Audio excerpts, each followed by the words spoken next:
그럼 이제 어떻게 돈을 버느냐? 그거 좀. 이거를 이제 지금부터 얘기해 주실 건데 제목이 커피값 투자라고 합니다. 네. 그래서 제가 이제 커피도 제가 투자했어요. 이분께 예수님께 저도 한번 해보려고 커피값 네네, 커피값 투자. 투자했고 이렇게 네. 커피숍 분위기에서 우리가 이야기를 나누고 있습니다.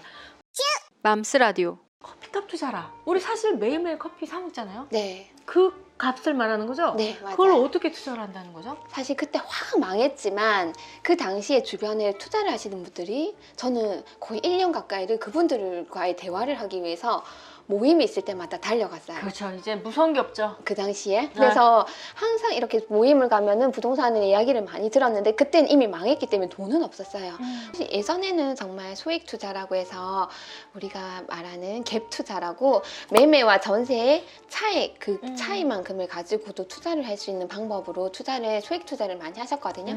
그래서 매매가와 전세가를 많이 줄여서 소액 갭으로 정말 1,000만 원 가지고 투자를 할 수도 있었고 그런 현장들을 같이 갔었는데 제가 겁이 나서 투자를 못했어요. 그렇죠. 이제. 네, 돈도 없었고 겁이 났어요. 그런데 그때 보고 온 곳이 또 1년, 2년 지나니까 2, 3천씩 오르는 거예요.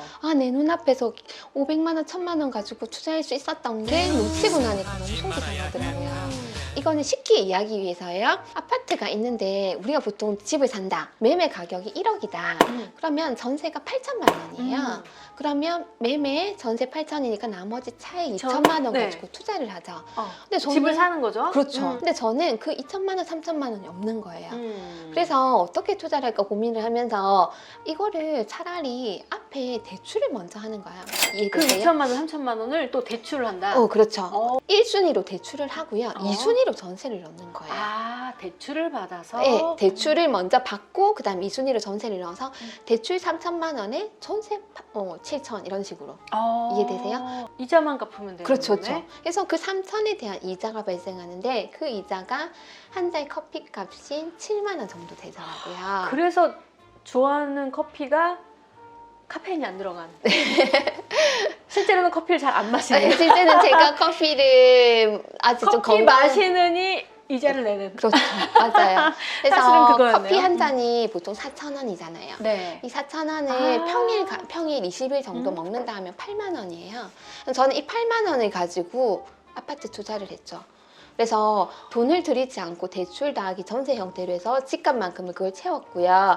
그 대출에 대한 이자를 커피값으로 낸 거예요. 네. 그렇게 해서 다시 재기를 하신 거예요? 그렇죠. 그때 이렇게 했었고요. 근데 사실은 그거를 투자를 처음 하고 중간에 역전세도 났어요. 그래서 사실 정말 돈이 없이 투자하는 건 저는 위험하다 생각해요. 그렇죠. 어느 정도 투자금을 가지고 투자를 하셔야 되는데 저는 아까 얘기하셨듯이 뭐 이제 나는 더 이상 물러날 데가 없다.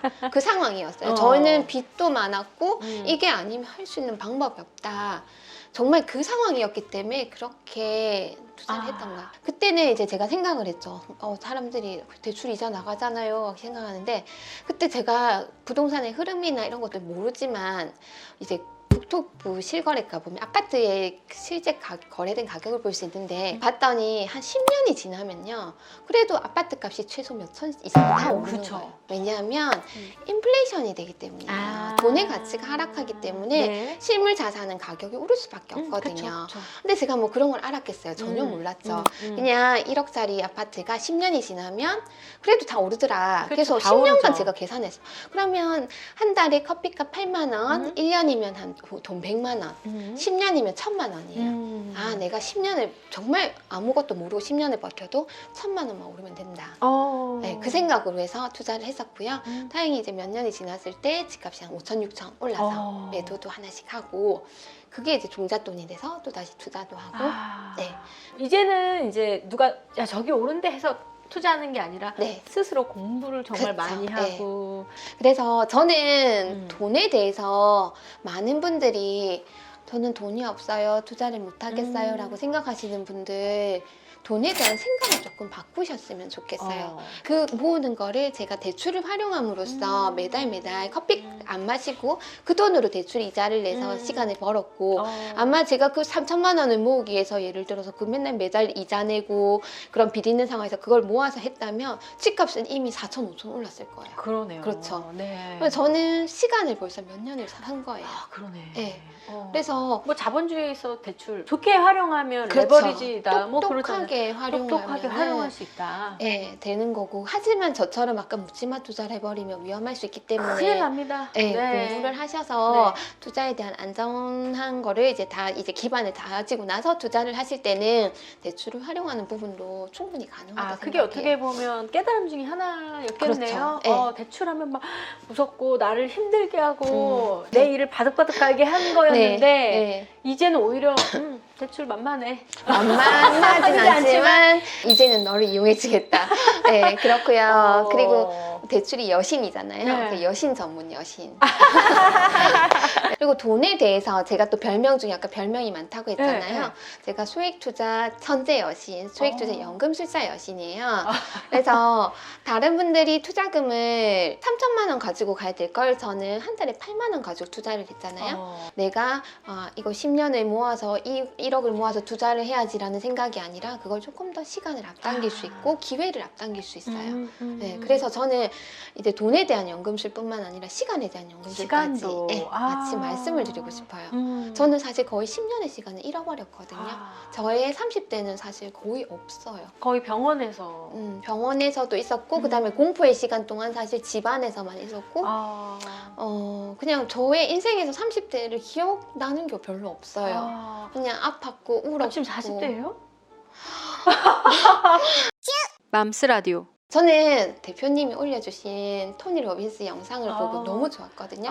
네. 거기 성공의 방법 중에 하나가 에너지라는 말씀을 해주셨어요. 네. 그래서 제가 그 영상을 보고 댓글을 남겼었잖아요. 맞아요. 네, 그래서 용감하게 막 남겨서 네. 100만 뷰 만들어 드리겠습니다. 네, 그렇죠? 네, 맞아요. 그래서 지식과 정보는요, 어느 순간이 되면 내 것만이 아니에요. 내가 어딘가 전달을 하고 나면 이미 이건 내 것만이 아니고 다른 사람에게 전파될 수 있죠. 네.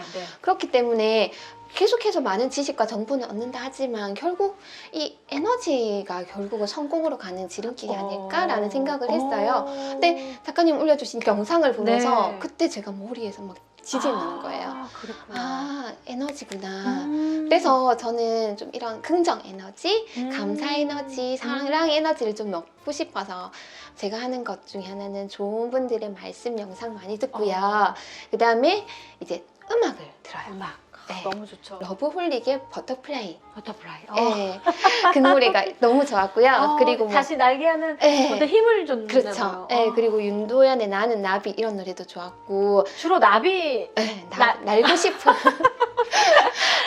일부러라도 그 감정을 끌어올리려고 노력을 진짜 해요. 정말 음악에 굉장히 에너지 주파수 있잖아요, 사실. 네, 맞아요. 그리고 제가 엄청나게 뛰어난 뭐 천재라든지 뛰어난 전문가는 아니거든요. 그래서 아마 뛰어난 전문가들을 보면 사람들이 그냥 저분은 원래 저래, 원래 똑똑하니까 넘사벽이야 라고 생각하세요. 근데 저는 뭔가 어설픈데 하나씩 해가는 과정을 그냥 블로그에 올려요. 그러니까 오히려 일반인 분들은 여신님 분명히 얼마 전까지 정말 평범했는데 우리 강의장에서 같이 만났잖아요. 이런 분이 어느덧 강의를 하네? 이런 정말 저는 그 하나하나의 발자취를 남기는데 그것들을 또 보고 동기부여를 받으시고 또 하나씩 그걸 따라서 시작하시는 분들이 보면은 너무 저도 옆에서 가장 먼저 동기부여가 되거든요. 그래요? 네. 감사합니다. 여신들 이렇게 활동하시는 거 보고 두려움 없이. 네. 맘스 라디오. 저는 여기 이제 맘스 라디오 같은 경우는 엄마들이 많이 보시잖아요. 네. 엄마들이 얼마나 똑똑한데 저 진짜 직장에서 일할 때 저희 팀장님도 여자분이셨고 여자분들이 일 더 잘하셨어요. 근데 왠지 아직까지도 사회는 남자분들이 뭔가 이끌어가는 그런 게 있다 보니까 조금 이렇게 아이 키우고 뭐 하느라고 사회와 조금 이렇게 단절이 돼버리고 나면 다시 세상에 나오려고 하면 뭔가 두려운 거예요. 그렇죠. 기회도 없고 특히 뭐 이런 회사에서는 또 그렇게 많이 뭐 뽑아주지도 않아요. 근데 조금 생각을 바꿔서 다른 세상이 있다는 거예요. 내가 기존에 알고 있는 직장이라든지 자영업이 아니라도 내가 좋아하는 걸로 세상과 뭔가 소통할 수 있는 것들이 있다 생각하고요. 그게 꼭 엄청난 전문가가 아니라도 저는 가능하다 생각해요. 네. 저는 정말 아이를 키울 때도 내가 모를 때는 나보다 아이를 1년 먼저 키운 친구가 저에게는 가장 그 선생님이었어요. 그렇죠. 맞아요. 그쵸? 네. 그러네요. 네, 네네. 그런 것들을 사실 세상과 알려줄 수 있잖아요. 그렇죠. 네. 그래서 사실 콘텐츠라는 거는 뭔가를 생산자가 돼야겠다 했을 때 콘텐츠에 대한 고민을 할 필요가 없는 게 저는 콘텐츠가 뭐냐면 결핍이에요. 네, 무식한 게 결핍. 돈이 없었던 거, 뭐 이런 것들을 그냥 속상할 때는 그걸 글로 썼어요. 아, 나 지금 차비도 없다. 서울 가고 싶은데 차비도 없다. 이렇게 해가지고 또 뭐 집을 샀는데 역전세 나서 이거 3천만 어떻게 내주냐. 나 정말 힘들 때 뭐 울면서 글도 쓰고요. 했거든요. 근데 그런 것 자체도 콘텐츠가 될 수 있어요. 왜? 그럼요. 세상에는 이미 그런 분들이 이런 이야기를 듣고 싶어 하시거든요. 네, 맞습니다. 네, 그래서 맘스 라디오 구독하시는 어머니들도 뭔가 하나씩 꿈을 가지고 조금씩 정말 한 발 한 발 이렇게 내딛는 그런 여기는 노력을 완전 하시는- 중환자실에서부터 시작했어요. 네. 그러니까 집에서 시작하는 건 뭐 네, 전혀 쉬운 거죠. 어렵지 않죠. 네. 네. 와, 여신님 블로그 들어가 보시고 또 여신님 강의도 있으면 좀 한번 가보시고. 네. 저에게는 유튜브 이렇게 나오는 것도 사실은 아직은 신세계인데 하나의 도전이에요. 그래서 이 도전을 하고 나면 또 다음 단계가 뭔가 보이지 않을까 해서 이렇게 용기 내서 나왔습니다. 네, 우리 여신님 많이 응원해 주시고요. 네, 여신님을 또 희망 삼아서 하나씩 도전해보는 우리 맘스 패밀리 여러분 됐으면 좋겠습니다. 네. 여신님 다음에도 또 멋진 이야기 들려주세요. 네, 또 나오게. 네, 감사합니다. 감사합니다. 네, 고맙습니다. 맘스 라디오